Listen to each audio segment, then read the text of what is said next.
अखिल भारतीय विद्यार्थी परिषद राष्ट्र प्रथम भावना रखिकरी यार छात्र शक्ति राष्ट्र शक्ति नारे विश्वास करी काम करुवा विश्वर सबुठानु बड़ छात्र संगठन एबीवीपी 1949 मसीहा जुलाई 9 तारिख नु आरंभ करी आज तक अनवरत राष्ट्र हिते छात्र मानकर हिते काम करुछे।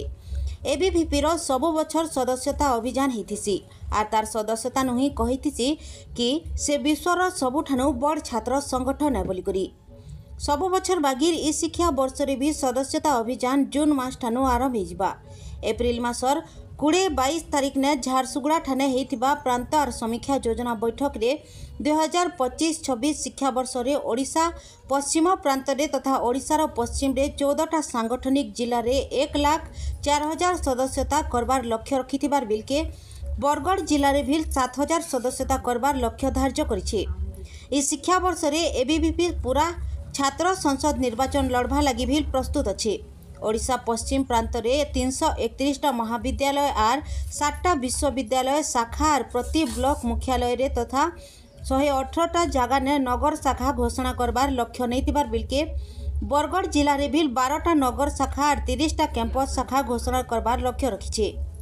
ई प्रेस वार्ता रे प्रांत मीडिया संयोजक विजय कलता प्रांत विकासार्थी विद्यार्थी प्रमुख विकास साहू राष्ट्रीय कलामंच संयोजक संकेत कुमार साहू आर नगर संपादक उदय शाह उपस्थित रही। बरगढ़ जिला नु आलोक साहू का रिपोर्ट दहना टीवी। विकास साहू प्रांत विकास से विद्यार्थी प्रमुख अखिल भारतीय विद्यार्थी परिषद देश राष्ट्र भावना प्रथम करी आउ छात्र शक्ति राष्ट्र शक्ति नारा के विश्वास करी विगत 1949 मसीहा जुलाई 9 रु शिक्षा और समाज हित काम कर विद्यार्थी परिषद विश्वर सर्वबृहत छात्र संगठन है। तो विश्वर छात्र संगठन इतने लगे है जे तार सदस्यता से कर विगत वर्ष है। तो यही वर्ष भी एबीवीपी ओडिशा पश्चिम तरफ तार छात्र मान जोड़वा लगी सदस्यता अभियान टा जून मासर आरंभ होगा और आमर झारसुगुड़ा रे आम प्रांत समीक्षा योजना बैठक रे निर्णय निजे ओडिशा पश्चिम प्रांत 1,04,000 मेंबरशिप ए वर्ष करवा ता सहित 311टा विश्वविद्यालय कैंपस और 7टा यूनिवर्सिटी कैंपस गठन करवा। तो सेंता बरगढ़ रे मध्य विद्यार्थी परिषद 7,000 सदस्यता करवा सहित 30टा विश्वविद्यालय रे तार संगठन करी 12टा ब्लॉक रे तार नगर गठन करवा। आगामी दिन रे छात्र संसद निर्वाचन होगा जाउछे तार ले मध्य विद्यार्थी परिषद प्रस्तुत अच्छे। आगामी 9 ରୁ 12 रे बरगढ़ विकास इंस्टीट्यूट रे तार प्रांत अभ्यास वर्ग मध्य होगा जाउछे। संकेत कुमार साहू स्टेट राष्ट्रीय कलामंच कोऑर्डिनेटर ओडिशा पश्चिम प्रांत।